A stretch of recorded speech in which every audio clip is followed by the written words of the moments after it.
আজ থেকে বেড়ে গেল জিও এয়ারটেল ভিআই এর উপর প্রত্যেক রিচার্জে 25% হারে রিচার্জ। এখন থেকে সর্বনিম্ন রিচার্জ করতে হবে 200 টাকা, আর স্মার্টফোনের ক্ষেত্রে হবে 300 টাকা। 300 টাকা? থাম, তো রিচার্জ করাচ্ছি, থাম।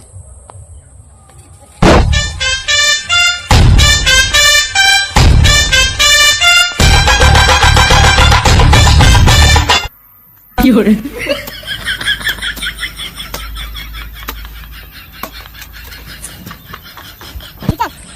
এই ফোনে কি 300 টাকা রিচার্জ করাচ্ছি? তো রিচার্জ, থাম।